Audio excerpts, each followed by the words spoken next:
Hey, everybody. This is Seth Williams. You're listening to the REtipster podcast. This is episode 199. Today, I'm talking with my friend Travis King. So Travis is one of the sharpest minds in the land business. He's been up to all kinds of things over the past year. He's been staying on the bleeding edge of this industry and understanding how things are changing and what's working. Today, we're going to talk about what he's been up to for the past year, how he's adapting to the ever-changing landscape of this business. So Travis, welcome back. How's it going? Hey, Seth, thanks for having me again, right? I appreciate it. People are like, oh my gosh, get a new guest. I'm tired of this guy, right? I've heard Travis enough. No, we actually, you should see our podcast analytics. Whenever you come on here, we get more downloads than we normally do. So there must be something about you that people love. Well, that's great. My wife and kids are probably done listening to me. So I'm glad there's some other people out there in the universe, the podcast world that enjoy it. That's good to hear. Thanks. For sure. What's been going on over the past year? What are the highs? What are the lows? What's been getting better in the business? What's been getting harder in the business? Tell us about how things have been changing for you. Wow. A lot more on the personal front this year with family and stuff. Yeah, we had a lot of events. The biggest and probably most exciting is boy number 4. Okay. The last 2 were probably, from my wife's perspective, supposed to be girls, but, so 4 boys now. We've got a 5-month-old boy that we welcome to the family. So that's been really amazing because got 9 years difference between our next youngest. So that was, took some regrouping, took some thought, but that's a massive blessing. And it's really just been a blast to get to have a newborn again and get to be dad, right, to a baby. So that's probably the biggest event of the year. Man, on the personal front, and this is, I think, good. I'll get a little vulnerable and share for a minute. This is good because I think sometimes people hear guests, right, and everybody always puts their best foot forward and shares only the positive stuff, right? But man, we have had a year, dude. My dad passed away about a year ago, and that was brutal. It was absolutely brutal for me. It's been a rough year. I think I was sharing with you, we talked, within a day or two of my dad passing, we found out my wife was pregnant and we were going to have this baby, right? So man, the emotions, right? The emotions from one extreme to the next. Huge emotional roller coaster there. It's like we talk business, we talk land, we talk transactions, but we kind of skip over like the personal part of it, right? And so for us, it's been a year. We welcomed our baby boy. It was scary. My wife had her first C-section. It was an emergency C-section. It was like a code blue. All the nurses, all the doctors come running. What does code blue mean? So I had to look it up, right? But you're not breathing. Somebody's not breathing, right? A patient's not breathing. And I didn't know, is it baby? Is it mom? They're not letting me in the room. So it was a scary delivery. And it was kind of a situation where I'm waiting in the hallway am I losing my wife? Am I losing my baby, or both, or what's happening? Terrifying. I mean, it was helpless, dude. It was completely, and that's where like all the transactions, all the companies, whatever, like none of that stuff matters, right? When you're dealing with real life. And that was intense. And then, thank the Lord, they both pulled through. Healthy baby. We're plugging along. We get 3 months down the road, enjoying baby boy, and we're up in Boise, Idaho. I've got my oldest is 16. He's on a travel baseball team. He's a pitcher. We're playing baseball up there in this tournament, and unexpectedly, Becca has a heart attack. Okay, my wife, who's like the picture is I'm sleeping in, as I'm laying on the couch eating chips, right, and watching the ball game. Like, she's exercising, she's eating salad. So like it doesn't make any sense at all. Young and healthy, and out of nowhere, my wife had a massive heart attack when we were traveling. So, we spent a week in the hospital. She had to have surgery. Everything's stable now. But what a year, dude. What a year. And we haven't even talked about land, right? So on the personal front, I don't want to suggest those things are negative. That's life. Like, life throws curveballs at you. Sometimes, life is it's heavier on the life front than the work front. And that's kind of been this year, but I feel like we're moving to the season where we bent but didn't break, we kind of weathered the storm and everybody's on the mend. What was that like when all that is happening? You've got these personal life crises going on. but you're also juggling this professional life where you got 4 different companies that are all high functioning, all this stuff. Can you just like drop it for a month and come back to it? Or like, how do you, it's just this weird moment where you're torn between what really matters, which is your personal life, and then this other Yeah. stuff that doesn't not matter, but like, how do you manage that stuff? Was that a huge challenge? And that's where I'd say, like, and we're on such a small level. Sometimes when we even call ourselves entrepreneur, right? Guys like, Bill Gates, right? Like Yeah. they would, Steve Jobs, they'd be like, are Seth and Travis really entrepreneurs, right? So I use that term loosely, but yeah, like none of the entrepreneur, none of the business stuff matters, right? When health comes up, same thing, Steve Jobs, right? Look at that. How much of your money would you have given up to have another 10 years of life, right? So yeah, that stuff immediately takes priority. We're fortunate that the companies are very like process oriented, and they're not people dependent. Okay, they're process dependent by design, and that means that like if Travis isn't there, if Becca isn't there, we can keep head above water. It doesn't mean for 6 months everything would run flawlessly, but it means that we can step away for a minute and survive. So that was good. Yeah. So you're right. You're not checking emails. You're not answering phone for weeks or months, and everything still functions. But that's just a reflection of all the previous efforts, right? That have the foundation that's been laid to do that. But yeah, so that was the focus. And then we've got a newborn baby, right? As my wife's working through this. So that's a lot of this year has kind of more been like, hey, let's focus on the family, right? Let's focus on what matters. And we're kind of in operation mode with the business. So that's good. Everything kept cranking, money keeps coming in, things, keep functioning. And then you really focus on what matters, and it does kind of help you like reset or reframe what matters, right? Because sometimes I don't know about you, but like for me, sometimes it's hard to be present when I'm thinking about company and business and things, sometimes as a dad, as a husband, it's hard to be present. But sometimes, life kind of smacks you upside the head and says, all right, here's what really matters. Because first of all, my heart just breaks for you with your dad and your wife. That is serious traumatic stuff. Whenever I hear about that, I think about what would I do if that was me? And that would be incredibly difficult. I mean, just mentally, but also trying to fill in the gaps where your wife is doing so much. It's like C.S. Lewis has this quote. He says, the homemaker has the ultimate career, and all other careers exist for one purpose only, and that is to support the ultimate career. So like, she's kind of got the most important job. Like that's what everything is really there to do. Without question. Those are huge shoes to fill. She's the linchpin, and the kids didn't hesitate to let me know that too. Like at the time, right? It was, as soon as everything was kind of stable, but still, concerning, they were like, Dad, how are you going to do this? Like all you know how to do is talk about land, right?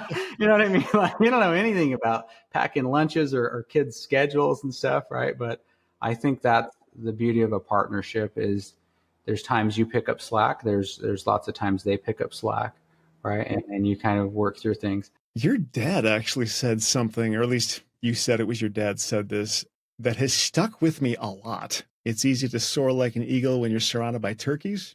Yeah.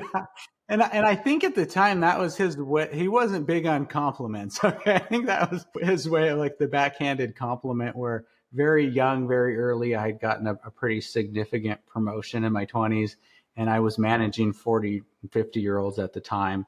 And I kind of shared that with him. And that's what he had said. Well, yeah, I've met your team. It's pretty easy to soar like an eagle and you're surrounded by turkeys. He's got a lot of great idioms and a lot of great one-liners. And ironically, although I became aware of land, right through right through listening to Bigger Pockets, through podcasts, or hearing you talk about it, and then researching it. Flipping single parcels as a business model, like ironically, like my dad subdivided, ranches and sold on seller financing in the 80s, the 90s. So like, you know what I mean? It's very interesting that I would end up in land. There was no courses, right, for it or anything. It was just something that he did. But yeah, it's just so funny, right? Now to be. And that was for me, it was something because it took me 2.5 years or so to write the Land Investor's Playbook. And it's something I was really excited to share with my dad because I didn't tell anybody outside of my wife that I was writing this book. And I was really excited to share it with my dad because honestly, like land was his love language. And for me growing up, I know some kids want to be exactly what their parents are and other kids want to be the total opposite. Well, I was like the total opposite. I did not want to do what my parents did. So for me to end up in land was something my dad, he didn't just like subdivide land or sell land. Like he loved land. He loved walking the land. And I'm kind of the counter to like, how can I sell land and how can I harvest equity and capture equity and realize gains without ever having to touch foot on it, right? And that comes from as a kid having to walk land, having to mark corners, right? Do these things and put in fences. So it's funny that I would end up in land.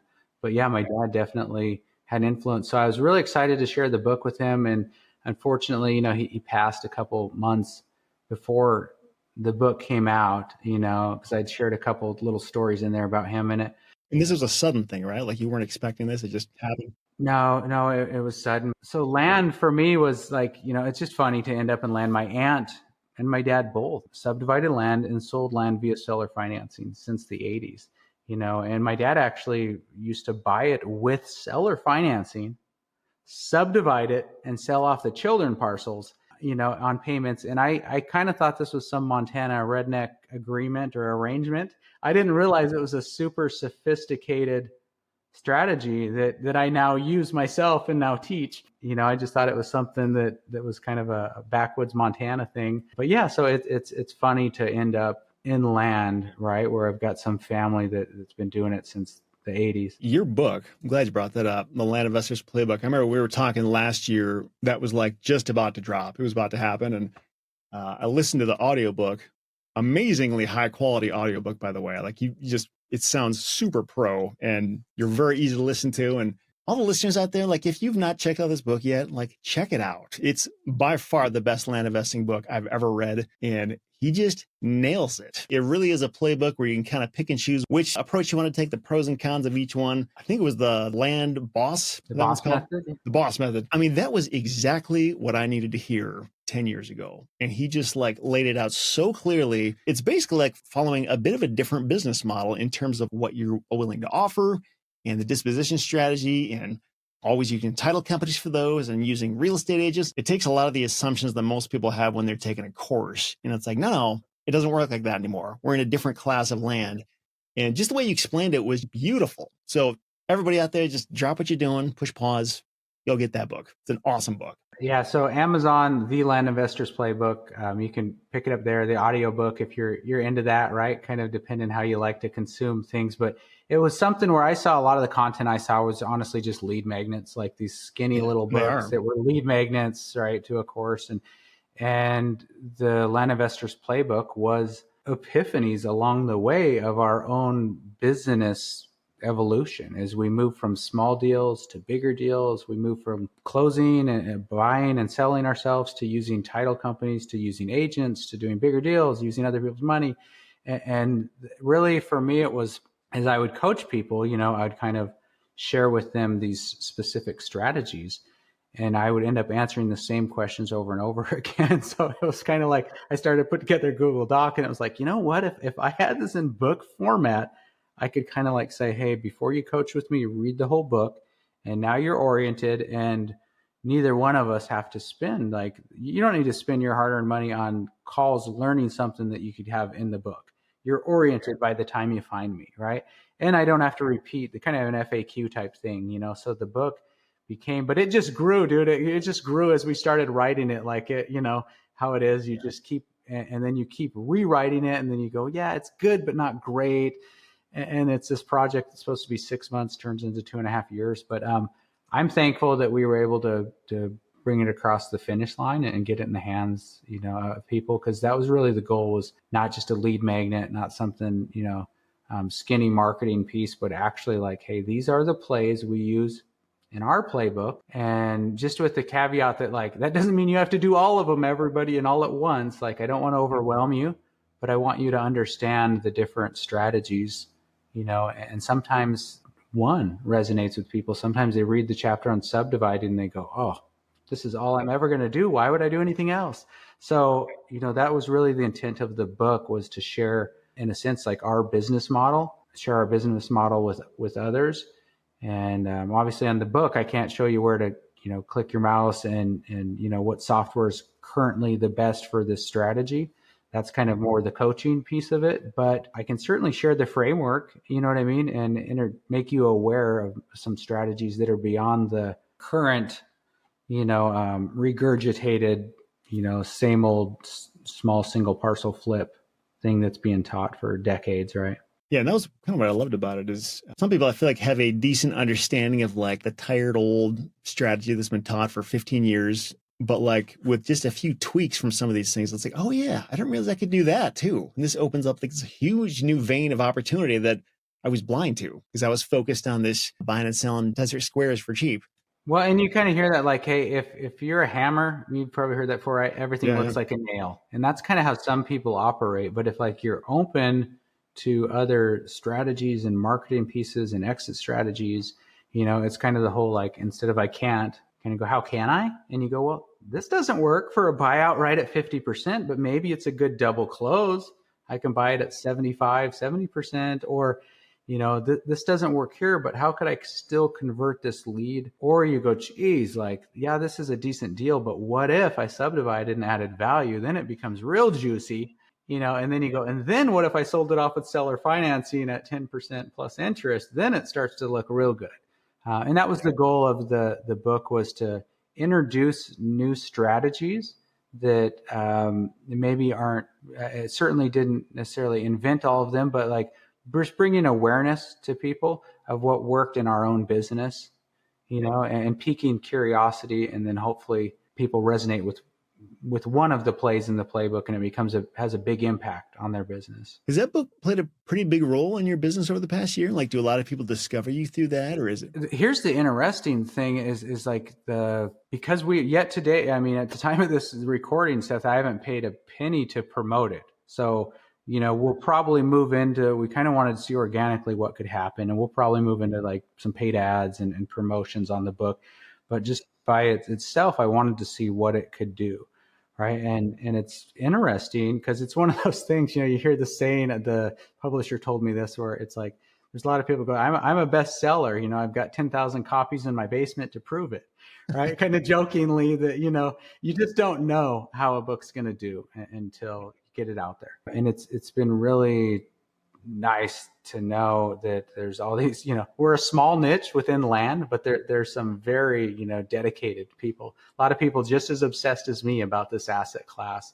So people have been really receptive to it. And it's been kind of cool to, have people find us through that, because there's some familiarity by the time they find you. They're kind of familiar with your strategies, your style. And it's kind of like you're no longer handing out a business card of sorts, right? Like the book is the business card in a sense, and people are just oriented and familiar with you. And then we've also had a number of opportunities that weren't intended with like passive investors, like saying, hey, like, how do I put money? The book is more about geared towards active operators, active land investors, but something we didn't intend to seek out was like passive investors, like reaching out saying, hey, came across your book, read your book, like, where do you get your money? And how much do you pay for your money? What are you borrowing your money at? Can I be your money guy or your money gal? So that was kind of the interesting piece of it, is the passive investors being attracted to it and saying, where are all these operators? How are they getting their deals funded? And, so there was some positive byproduct there that we never planned on that came in because of the book. If I remember right, wasn't one of the plays in the playbook funding land deals? Leveraging other people's money is a theme woven throughout it. But it's not necessarily. I remember you talking something about that. No, that's just a theme of more of like, it's similar to people that double close. Double closing is very scalable because you're not using your own capital, right? Same thing with funding, is just that it doesn't hamstring you. So it's, for me, I would say it's more of like a pillar in the business model than it is a strategy.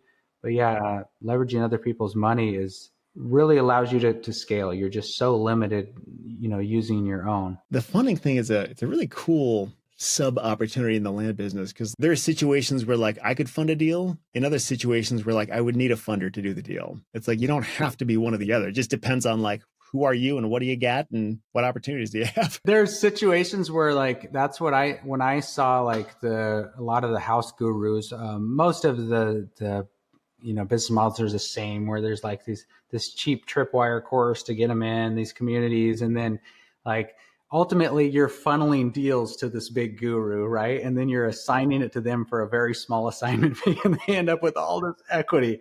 And I'm like, oh my gosh, one, if you want to assign, that's great. But like, it's just kind of this endless treadmill, right? To nowhere of the small assignments. And so I always thought it like on the inverse, like, what if I brought deals to my clients, right? What if I brought my students deals versus saying, hey, bring me your deal and I take all the equity. But yeah, we do both. There's situations where somebody has an assignment and they don't want to wait 6 months. And you tell them like, hey, there's more. This is the quick nickel. That would be the slow quarter, right? Like, and they go, yeah, I want the quick nickel. I want to assign it to you. But there's other times where I go, hey, I found a deal that like, I think would be a good fit for what you're doing. So an example would be right now, I have 2 coaching clients who found a big subdivide project, and I'm bringing them both in on this subdivide deal, and they're each going to end up with 5 children parcels on the subdivide, okay? And it's a situation where I'm actually bringing the deal to them. I'm actually assigning it to them, right? And so that they can do the subdivide. And then they'll each do the subdivide. They'll add the value, right? So yeah, you're right. You're in situations where there's times where like, I'm the assigner, I'm the assignee, I'm the funder, I'm the fundee. Same with me. When things get up over a point for me over about 300,000, that's where I'm kind of like, I don't want to use my own money. Do I want to wire we have one right now that's 300 and another that's 450. And I'm like, yeah, I could keep everything myself, but like, that's a chunk. You know what I mean? It's easy to just say that number out loud. It's another thing to hit send on the wire button. It takes a ton of courage to do that kind of thing. Yeah, sure. Absolutely. Yeah. You've done a massive storage shed build, right? A couple $1 million. So like sometimes people just throw numbers out there, but when you're legitimately sending wires and it's a different game. So there's times even for me where I go like, it's not that I can't afford it. It's just for me to de-risk. I would rather share some of the equity on this versus tying up my own capital.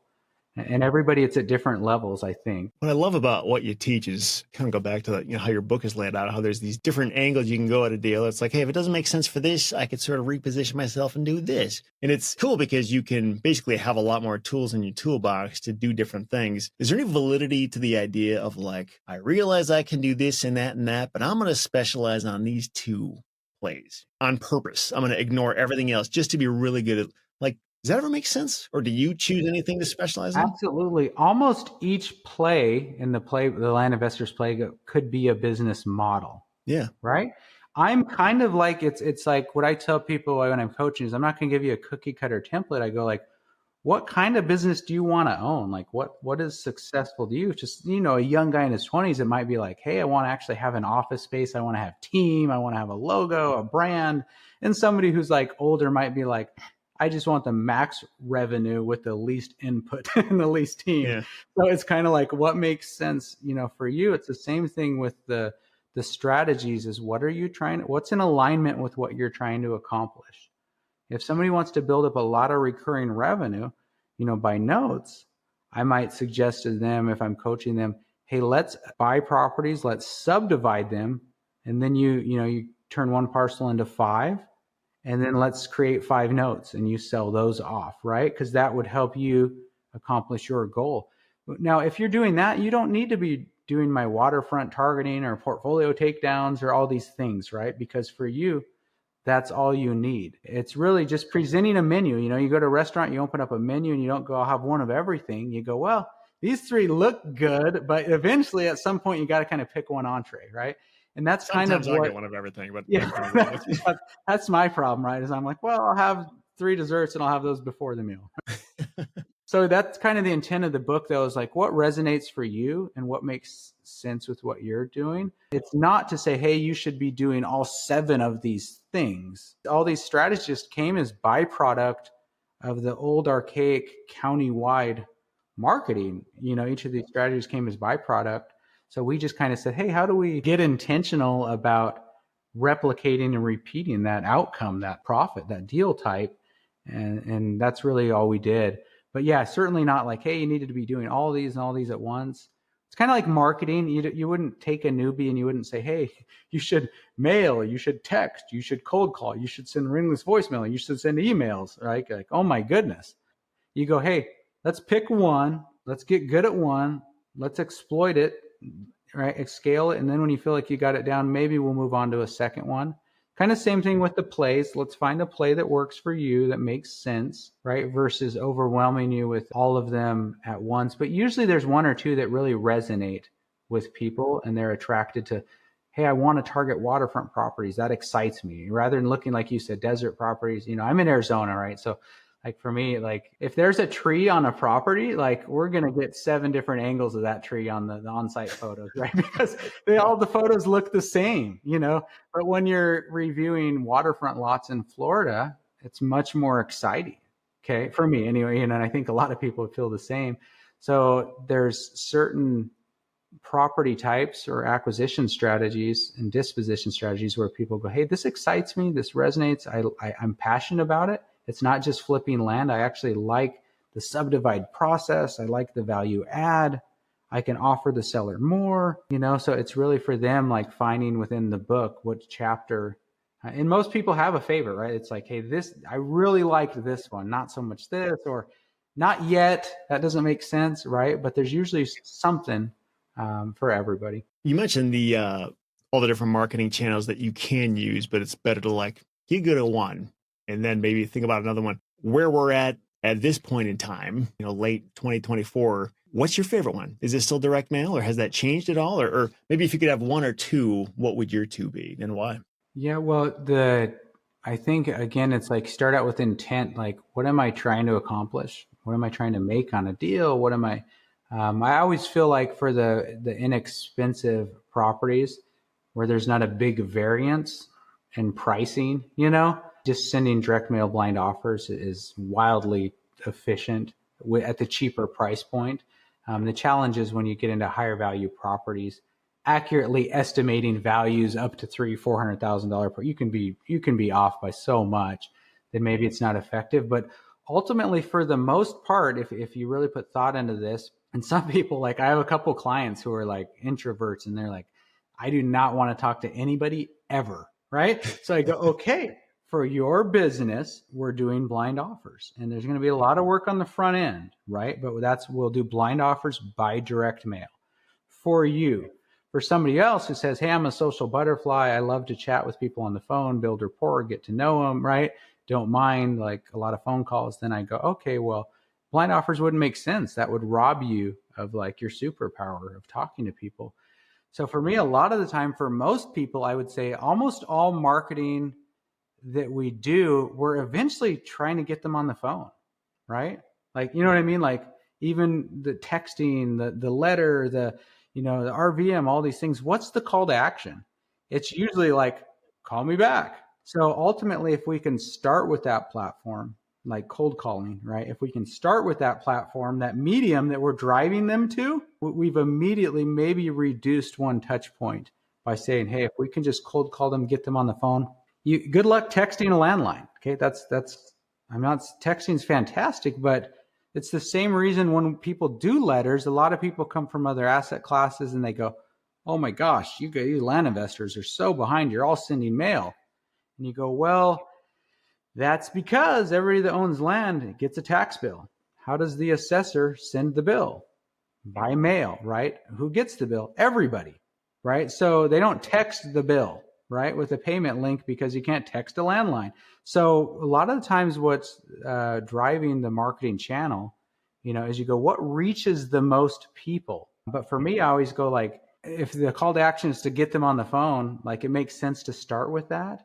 So I'm a big fan of cold calling because we can call landlines and mobile phones. We can't text landlines, right? So I would prefer cold calling over texting. But a lot of people, you just stack rank the cost, right? Like it's so cheap to send a ringless voicemail, send an email, send a text, and it's much more expensive to do a cold call or to send a letter.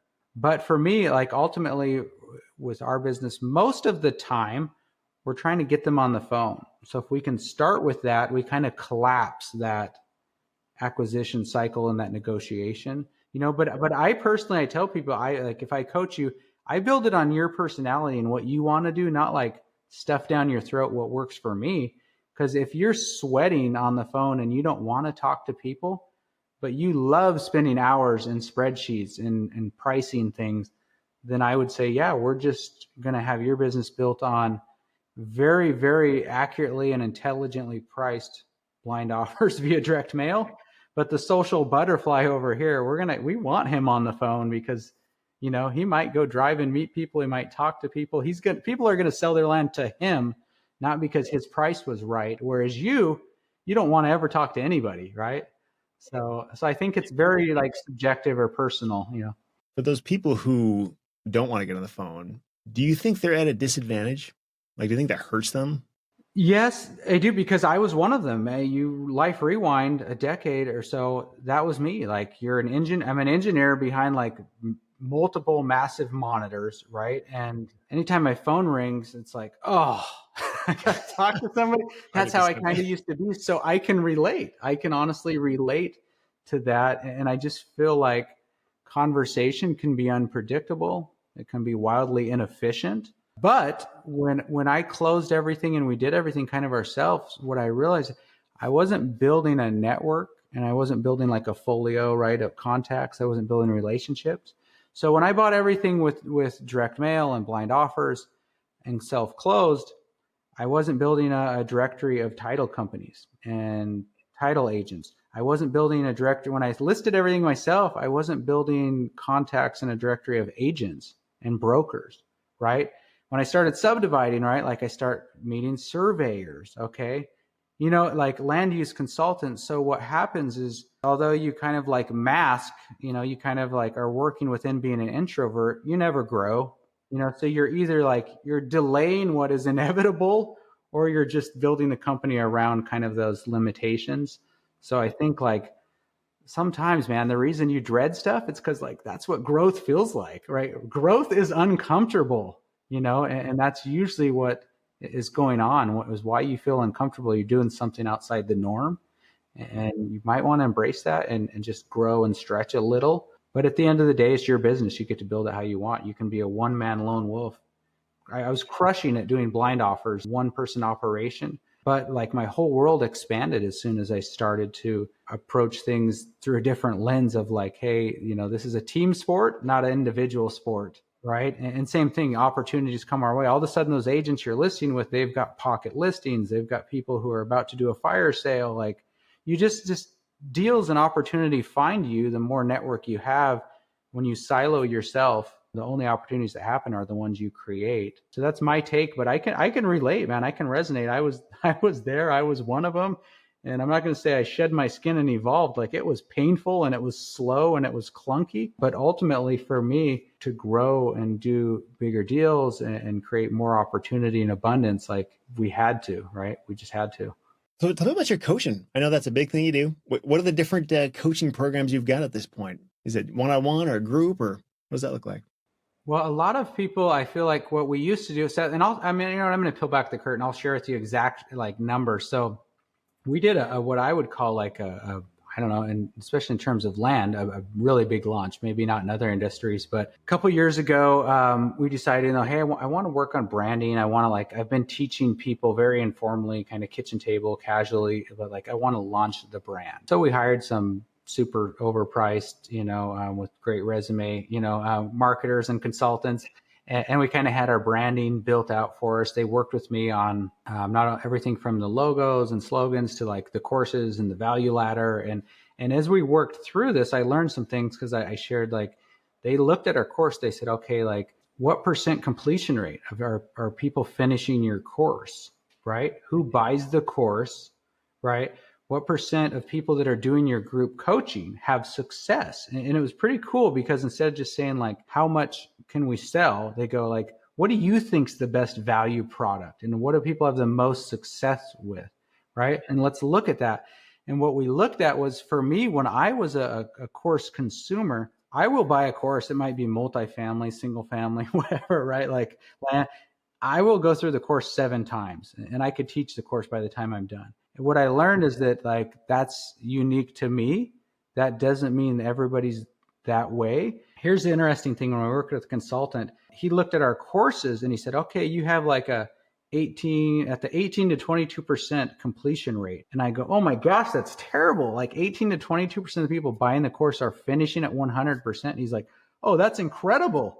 Industry standard was like 8 to 11. So he's like, this is great. I'm like, that's a disservice. I'm like, I don't. And so that's kind of what we talked about was like, am I just hawking courses or are people completing the course? But when we went to group coaching, we were at like 82% of people that were in our group coaching program finished the whole course, right? And that's because I'm teaching it live, not somebody else. I'm actually teaching it. I do live questions and answers. And what we learned throughout that was like that the group coaching was people were taking the most action and getting the most value out of it. Okay. So group coaching is now what I like to do, even over like selling. The courses are scalable, they're passive, right? If we're looking at from a business model, but what serves people best was group coaching. And some of my like star students that you know, right, have went on to do some pretty amazing things, started with my group coaching and then ascended into, you know, one-on-one coaching with me. So that's kind of like the entry point for a lot of people. If they don't have familiarity with land, is they go through our group coaching that gives them access to the course, but I also do live question and answer. And then I have a limited number of spots because I don't have a big coaching team. It's just me and I'm selective. And if you text me and say, hey, I got a referral, I take referrals and then I just top grade people I want to work with. So we do our group coaching. That includes courses.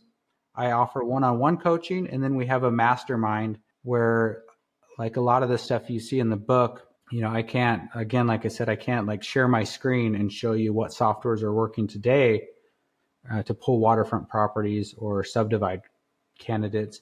And that's kind of what the mastermind really is like you said, hey, what's working for like lead gen right now? What marketing, right? Well, it changes. 4 years ago, it was direct mail. 2 years ago, it was texting. This year, it's cold calling. So that's where kind of like the mastermind is like you've got your finger on the pulse, right? If you're in the mastermind, you're incredibly current because we're sharing real time what works for us. And then also I'm getting feedback from the heavy hitters, right, in our community that some of them got bigger companies, you know, run bigger operations than we do. I know on that whole thing of like what's working today and all this stuff. So you've got a page on your website. I think it's the tools page. I don't know how often you keep that updated, but I can link to that in the show notes if people want to see what Travis has to recommend. Just go to retipster.com/199. I'll have a link to that page on Travis's site in the show notes. Yeah, perfect. We try to keep that updated based on what, you know, as you do. I'm sure you get reached out much more than I do, but like from vendors are happy to pay an affiliate, but I'm like, if I haven't used you or my students or somebody in our community hasn't, like, we'll have people that go, hey, I'm using this. It's awesome. You need to know about it if you don't, Travis, right? And then we can look at it and promote it. But like, we just don't want it to be like an affiliate gallery. Like we really want it to be like preferred vendors or vendors that work for us or somebody in our community that we value their opinion. So yeah, you can always go to, we generally keep, like travisking.com is kind of the hub, right, where we try to keep things updated, but you'll be able to link to the most current. So you've got, I think, 4 different businesses. So you've got your land business, you've got funding business, you've got the coaching business, and you've got the CRM. Are those the 4 of them? Yep. So what we've got is kind of in order of how they were started out of necessity was, you know, the land is the main thing and always needs to stay the main thing. And I think that's kind of the problem for others is when we get too far out or lean into other things, we keep the main thing, and that's land acquisition. That's evolved from like high numbers of transactions, lower deals to a lower number of transactions. We like to, each year I like to do less deals and bigger deals and more subdivides. Like right now, subdividing's my absolute favorite thing. So that's kind of the land company, our land acquisition company. And then as I started helping others, that's where the coaching came in, you know, long before I had a course or any like products or offerings. I was just helping people on moderators, right? I'm sure you've got great moderators, people that stand out and are go-givers and help for no reason, right? That's how I started helping people out. And then they would find deals, and then they would say like, hey, well, will you joint venture with me? Or, and one, it was like, either I don't have the money, but you help me get the deal, or I have the money, but my wife would kill me if I spent all our money on this deal. I'd feel much better about using your money and splitting profits. And that's kind of where like the coaching and it started, right? Because we realized like, oh, I was pretty naive in the beginning and just helping everybody, but I realized these services, like, have to be separate entities, right? We kind of need to silo these and stand these up as separate business entities. And that's where the coaching consulting became one. And then over and over again, capital would become the problem. Once they got over like actually getting deals, then the money became the problem. And that's where we, started the capital company, is to joint venture more with students than it is to like go out there and promote and try to get a whole bunch of funding business. So the capital companies really started to JV with students I was already helping. And then with time, like, we learned that we know better in our own workflow in our own business, every scenario of every stage of a lead and how to follow up with leads and what works and what doesn't. And that kind of led to the CRM, Lead Boss CRMs or CRM. And really it was like, it's about follow-up is really what it is. There's a million CRMs out there. But for us, what I learned, and this was kind of like based around my personality, was, and you've got a great co-host, you've got Ajay Sharma, right? Ajay is just like leans into self-development, and he's a monster closer, and he's already great, but he's going to be like incredible, fast forward a decade from now at working the phone. And Jordan Belfort, Wolf of Wall Street, Grant Cardone, right? Like Roger Dawson, these master closers, right? Ajay's probably going to be one of those. That's not my love language. Okay. So like how I convert people has more to do generally with rapport building and relating than like a very methodical, conversion. Okay. And that's not, one's better than the other. It's just like, it's my business. I get to run it how I want. I want to do what I want. But what I learned was like, hey, Travis, like, all you've done through all this self-development is move from like terrible to maybe slightly above average at like sales and negotiation. But what I learned along the way of like realizing I'm never going to be that master closer was follow-up was easy and other people weren't following up. So for me, that was kind of like how I can kind of offset that. Like, I'm not a master closer was, well, I will follow up with you 4 times and everybody else will only do it once. So I started to really build out like my own automated follow-up systems via email, text, ringless voicemail, right? And I started to convert leads on the acquisition and disposition side with all this automated follow-up. And then I just continued to refine it. And that was really where the CRM came in, was like, hey, how can I share my exact workflows and my follow-up with the students I'm coaching? And rather than teaching people, Seth, it's a long process to teach people how to become like a monster closer if they don't come from that environment. And even then, I go, am I the best person to be teaching that? Like, lead generation and acquisitions is my thing, but like, my area of genius is not, that sales and negotiation piece. But man, I'm pretty darn good at follow-up. And especially when it's like repeatable and process oriented and it's automated. That's the beautiful part, right? It doesn't require me. So that was the software part of it, was like, how can I help people that maybe don't want to have to become amazing at closing? And we can just get them an extra deal or 2 a year based on automated drips and follow-ups and sequences, and that's where kind of the CRM comes in. But yeah, it's all linear, right? It's kind of all part of the process. And each one was just kind of an opportunity that came up out of necessity along the way. But yeah, they're each their own entity. They're each their own small business right now. The way we run them is they all have, including founder, like we try to keep them at 7 people or less. So it's more of like a micro team, right? Or a micro business. And that's where we're at right now. Rather than scaling one, we just prefer to kind of have like micro businesses and 4 lines of revenue, right? Do you have like partners in each of these businesses? Is that how you're able to do so much? I know, just like for me, this past year, that has been a big revelation to me. And something I've been diving a lot more into is like just looking for those strategic partners that can enable me to do so much more. The whole who, not how thing. Is that something that you embrace too? Yes, to a point where you understand, like we have in 2 of our 4 businesses, we have partners. I asked a mentor before I started this, and he said, man, Travis, he's like, dude, I love big ships. I love little ships. He said, I love blue ships. I love red ships. He said, you know what I don't like? Partnerships.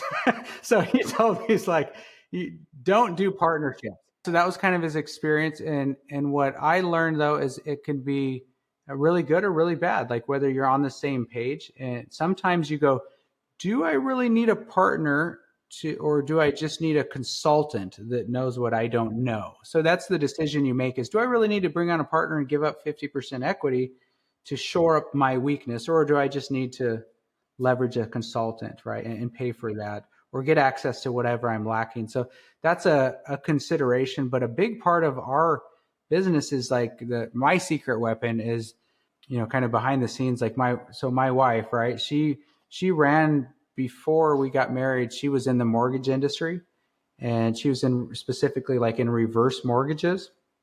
And her branch, and specifically her, like she led the nation in like closing reverse mortgage loans. So she's a monster. She's a top producer, and she has just recently finished up her MBA.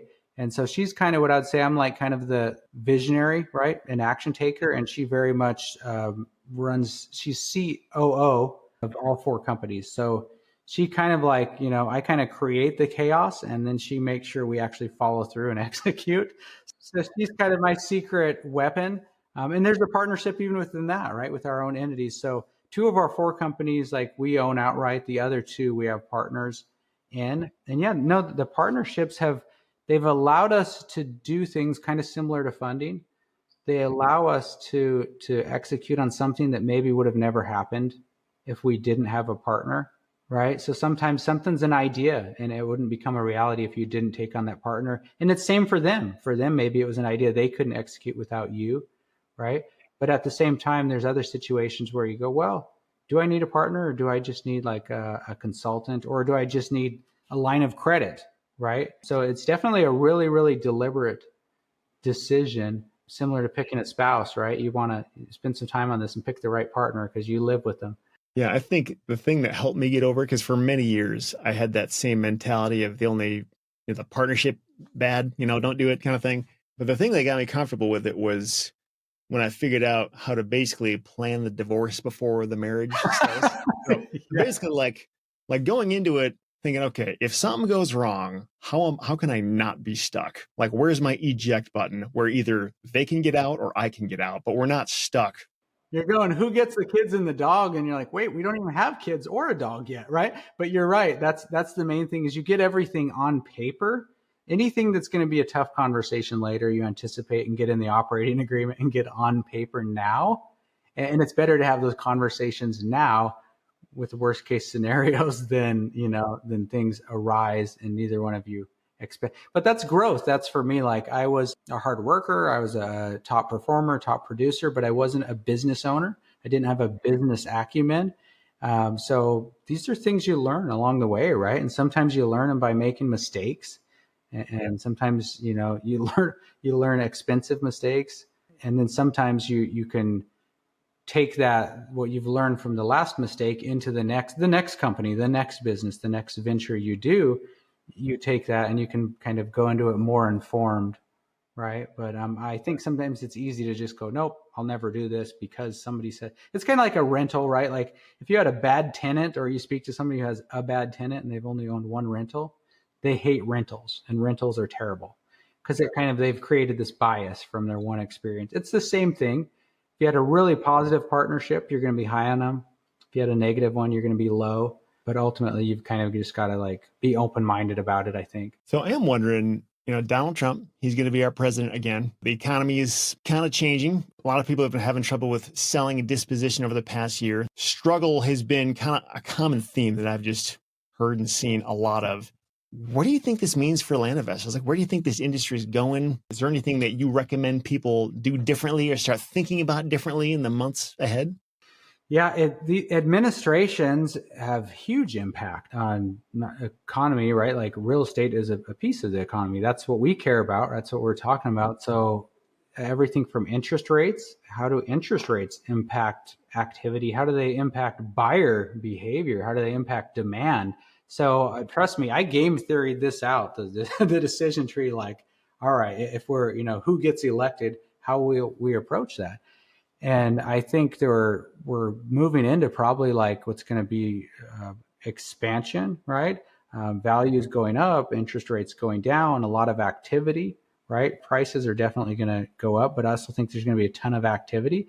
I think when there's uncertainty, which we've had, without getting, it's pretty easy to know what side of the fence I'm on, but without getting into politics, like when there's uncertainty, when there's wars, when there's inflation, right? Like people hang on to their money.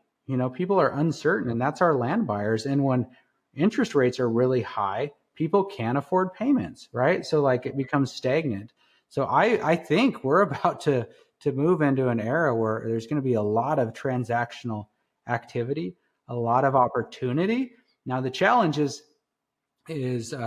my thought was like, hey, if Kamala gets elected, like properties are going to be a lot harder to sell, but easier to buy. Okay, that was my approach, meaning like sellers are in a tougher position, right? People are hurting. So like the buying gets easier. You can buy cheaper, you can convert at a higher clip, but then we list properties, and is there a buyer pool there to absorb them? And then with Trump is the other situation where it's kind of like with the pandemic, COVID, right? Like drove up prices. Like, man, if we got anything, we could buy and sell anything in weeks, right? But the challenge was like sellers wanted top dollar because values were skyrocketing so quickly. I think that's also the market we might find ourselves in, is where like values start to go up. There's a lot of activity, a lot of optimism. It's harder to get the deals quarters on the dollar. So we might have to buy a little deeper. But I feel like on the sell side, there's going to be a lot more activity, a lot of buyers out there. And especially if, regardless of the administration, it's just the simple act of like interest rates. Interest rates have such an impact on the real estate industry that alone, without all the other political nonsense, like just lowering rates, make money more affordable for everybody, right? And make people feel better about taking on payments or buying something that's a necessity, that recreational piece of land to maybe put a cabin on, like, you know what I mean? That happens in good markets and good economies of abundance. It doesn't happen during lean times. It's a tough sell to your wife, right? To use that savings account to go buy that potential cabin property up north that you may or may not never use, right? When inflation's high and raises are low. So yeah, I think it's going to have a massive impact, but I also think that there's just, it's sometimes we go through these seasons where our first 7 years, I would say, like it was just an ascending market. And I don't think we did well, but I don't think I learned anything from it, right? Like it was really predictable. You go look at its for sale comps, you go look at sold comps. The for sale price was always a little bit higher than the sold price, like it was pretty obvious, right? Like, and then we went through this big change in this shift. And now all of a sudden you're looking at for sale and sold comps and you go, why is the for sale it's cheaper than the sold? What's happening here? And you go, well, that's a market correction, right? So I think that as long as people keep their finger on the pulse, as investors, it's what we do. So we know the land sellers, the property owners are lagging a little bit. Sometimes they know what the TV's telling them, and sometimes they're 6 to 9 months behind what actually is happening. But we're doing deals every week, every month, right? So everybody's pretty current. And sometimes there's a little disconnect. Even when that market slowed down, sellers for several months still thought we were in a white hot market. And we're like, no. Things have changed, right? Like I have properties listed, they're not moving. Like, so that becomes the conversation in a slower market. That's what we talk to people about, is like, hey, like things aren't selling, things aren't moving. I like a couple of years ago, I could have paid you this, but right now the inventory is sitting. So I don't feel good about offering that. I can only do this. And then in these markets where things are going up, potentially, sometimes you have to buy deeper, double close. So you just address, like the plays in the playbook, you adjust the strategy based on what market you're in. You just don't sit out the market because things change. You just adjust. Like people might have heard about like assuming loans or assuming mortgages, right? For decades and decades, like us younger guys, we'd look at each other and go, why would I get a 2.9 rate on my house? Why would I assume anybody's loan? Well, you realize you look back and it came from like the 80s when interest rates were like 18%, 20%, right? Like when nobody wanted to originate a new loan, so they assumed the old loan that had a way better rate. Well, so nobody used that strategy for decades. And then recent with sub 2 and everything, right? Like it becomes popular again because rates went up. And nobody wants to originate a new loan. They want to grab your loan or mine at 2 or 3% instead of pay 6 or 8. So these plays in the playbook or these tools, like they always work. They just, some are appropriate for specific times in the market and more appropriate for other times, right? But I think a lot of people just go, well, now's not a good time. And it's like, well, no, you just got to like approach the market knowing what market you're in. So when I think back to when I got into land, it was so easy to buy land for such a cheap price. I often find myself thinking back on those days like, man, I should have doubled down and just done way more. Of course, it was harder to sell, but I could buy really easily. And then go to like the 2021 era when it's like, man, stuff sold so fast and for so much. Like, I wish I would have doubled down. Makes me wonder about today. What do you think is that thing right now that we're all missing? Like, it's so nice in this way right now. We should have doubled down right now. Does anything come to mind? Yes, holding. So we do something now with subdivides. Okay. So we sold so many properties and we were working on velocity and you know, just moving them quick. I mean, weeks, not even months, right? Like just flip in the beginning. And there's areas where values are 3x what they were 10 or 11 years ago when I was working these cheaper markets, right? Like values have doubled and tripled. Okay. And what if I just held some of these instead of flipped everything? And that's kind of what is common with time. If we look like we have these little corrections for a couple of years here and there, but things just continue to go up, right? Up and up and up over time if we hold long enough. So for me, like that's what we do now is like with the subdivide. We'll subdivide a property, a parent parcel, into 5 children parcels. Now I got to sell some cash to get my money back. And then I'm going to sell some others with seller financing because I want payments and interest income. And then I'm going to hold one. So if every subdivide people did, they held 1 child parcel through the course of the next decade, you just would have this incredible portfolio of land holdings.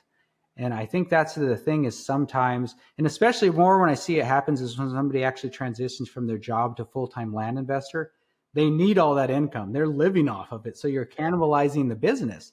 But I tell people that have these really like cush, 6-figure W-2 jobs, and they run a nice land flipping company in parallel is like, you don't have to flip everything and pay taxes on like, you know what I mean? Like some of these would be really good buy and hold for you, right? So I think the buy and hold is overlooked because we always approach it through the lens of being flippers. But if you just buy and hold these properties, the values just go up. Oh, we have properties in Montana that we've owned for 20 years. And it's like, even in like one in an area where like, I would have never guessed values are what they are. They're 4X what I ever thought. I thought we were at our peak a long time ago. And they're just long-term buy and holds, right? Like, and so it's just inevitable with time. These values go up. Yes, the dollar went down in the process, but I think people sleep on the buy and hold because it was kind of hand to mouth, when you're flipping and trying to feed yourself. But if you're in a position where it's a dual income and you see some that you think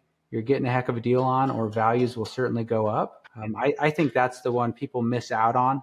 And almost that's a common theme. You talk to older people, what do they wish, right? And it's like, oh, I wish I had bought this back then. And then I wish I had held this. And that's me with like a lot of our rentals. Every rental we ever sold, I now wish I still owned. So that would be my tip is if you can make it work somehow is look at buy and hold versus flip. That's really interesting, man. I'm glad you brought that up. It's almost kind of reminds me, I'm not a poker expert at all. I can hardly play it, but like I've heard this thing with poker players and even like stock market investors, there's certain things you can do to kind of hedge your bets. So like, it doesn't guarantee you're going to win, but like if you do this habitually every time, like you are more likely to come out ahead than if you don't do this. Kind of reminds me of that a little bit. It's kind of like tax liens. Like I don't love it as that's the model, but now that like, and when I was like looking at, hey, my next year, how's this, going to affect my business? I didn't realize, 10, 11 years ago, I would still own a land company and this is what we'd be doing as an occupation. Well, if I did, I would have been buying these like tax liens, not for the purpose of getting the interest, but like if people don't pay, in 3 or 4 years, I get the property, right? So that's even now we kind of look at things on a longer time horizon than we used to when it was just we were looking at flipping in the next 3 to 6 months. Now I kind of look at things for more like longer term and more wealth building than just revenue generating, right? So we're getting to the end here. I'm curious. You get interviewed like this from time to time on other podcasts, this kind of thing. When you get interviewed like this, or when you listen to other interviews with other land investors about this business, what's something that you think people talk about too much? And what's one thing you think they don't talk enough about? I think a lot of the time, especially if somebody's not doing a lot of guest appearances, that it's kind of like, hey, this is my opportunity to shine or flex. Or so I think people kind of like there's a lot of boasting, there's a lot of like posturing, it's vanity metrics, right? But I think like people don't share kind of like the day to day or like you like what would you do different? That's a great question, right? Now like you don't learn anything from what goes right, it's kind of like, hey, what would you do different? So I think kind of like talking about like helping prevent people from making mistakes or stepping on those landmines is kind of really invaluable. And for me, like that's where I started was podcast. I absolutely love podcast. That was the one I say this when I used to have a job, there's only two things I liked about it was I had an IT department I could just call and they would come over to my office and fix anything. I didn't have to fix my own stuff. Right now, it's like when you're on your own, you're your own IT department. The other thing was, although I dreaded the commute, what I didn't realize was how much I enjoyed the podcasts and listening to the podcast. I can remember so many times, sitting in a parking lot and like, squeezing every last minute out of that lunch hour, that break, because I wanted to hear what was next on the podcast, right? That was the only two things. It's short commute now, right? Working from home, but the podcast. So for me, I think a lot of the times we just hit the surface stuff, and especially the shorter podcasts. That's why it's nice you do a longer podcast. There's an opportunity to kind of like ask a second level question or even drill down to that deeper level versus just hitting the surface. So I think kind of, hey, like what's working now and like, what would you do differently? I think those are kind of the questions versus like how many deals and how big's the team. And, some of these things are, people are impressed by it, but it's like, it doesn't paint the full picture, the behind the scenes or the real stuff. It's more, there's just a lot of posturing that occurs. Right. And I think as, as you get older too, like that stuff that matters less in your 40s, than it did in your 20s type of thing. So it's more like, hey, like I want to really get to know you, or I want to really know about your business versus just hitting the surface. This is a good time, Seth, to share with you. Like I said, I love podcasts. That's kind of our next thing is I'm interested in not just, so land is like land. I'm a fanatic. We love land, right? We talk land all day long, but like other interests, right? For me, being an entrepreneur with the kids, all our kids are in travel sports. They're all really active with sports. So like athletes, I work a ton with agents and stuff. So some of my interests, that's why we're actually launching a podcast the next couple of months. And that's what it's going to be geared towards is interviewing, although land will be like a big tent pole, holding up the tent. It's really more, it's going to be about interviewing entrepreneurs. It's going to be interviewing investors. It's going to be interviewing athletes, right? We've got a number of friends and family and some of the kids' coaches that they used to be former, World Series champions and pros and stuff that like kind of a lot of our hobbies and interests. For me, I'm like, yes, I talk land and I talk land nonstop, but I also have all these other interests and other businesses and entrepreneurs. And that's going to be kind of my opportunity. And hey, this is your formal invite too. I'm going to send you the link because I would love to have you on, right? You have your own entrepreneurial story as you were able to leave a job and start a really successful business. But that's kind of for us, and that's what I ask myself, same thing. Like if I'm interviewing people, like how do I go deep? And I was talking with my wife, Beck, about this. She's like, we're not doing a 3-hour Joe Rogan. You can't, no.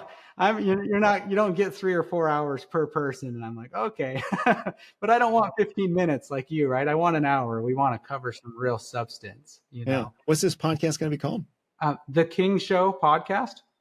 And it'll be entrepreneurs, athletes, and then investors and agents. Awesome. Yeah. I don't know if if that's going to be out there by the time this podcast goes live, but I will retroactively go back and add a link to it in the show notes. Again, retipster.com/199. That's going to be awesome. I can't wait to hear that. Is that with you and your wife? I'm going to send you the calendar link this afternoon to get you booked as one of the first guests on the show. It's something I'm excited about, and it's more just like it's something I love, right? Like it's passionate. I really enjoy that. The book, same thing. Like if 5 years from now, I just want to be writing books and doing a podcast. That's kind of, where I'm working towards. We've put in a lot of work on the front end this last decade. Yeah. You can make entire careers out of that. I'm sure you could do it if you want to. Cool, man. Well, if people want to work with you or just check in and say hi or do anything, is there like 1 or 2 places they should go to check out what you got going on? I think travisking.com is kind of the hub, right? I'd just check that out. That's where everything from, hey, we'll probably post this, people are going to go watch it on your website, right? They're going to listen to it on the podcast, but we're probably going to repost it over there on ours. So that's kind of the hub where we've got everything from tools, resources, programs, training. Probably going to bomb you with like a free book offer if you go there, right? You're probably going to get a pop-up immediately. You know how that works, Seth, right? We're probably going to try to get you to check out the book we talked about earlier, but travisking.com is always the easiest. Awesome. Sounds good. Thanks, Travis. Thank you for everything you do. Man, you're such a great person to have in the room. You're full of so many good ideas. We actually got to hang out earlier this year at RubeCon for just a little bit at that breakfast. And man, it's just a pleasure to know you and just to hang out with you and to have your input on anything. So you're a great guy. Appreciate all you do for the industry. And again, if people want to check out what Travis has going on, travisking.com. Be sure to check out the show notes, retipster.com/199. And Travis, thanks again, man. Hey, thanks, Seth. I appreciate you. Thanks for having me again. Thrilled to be on. Likewise. Anytime.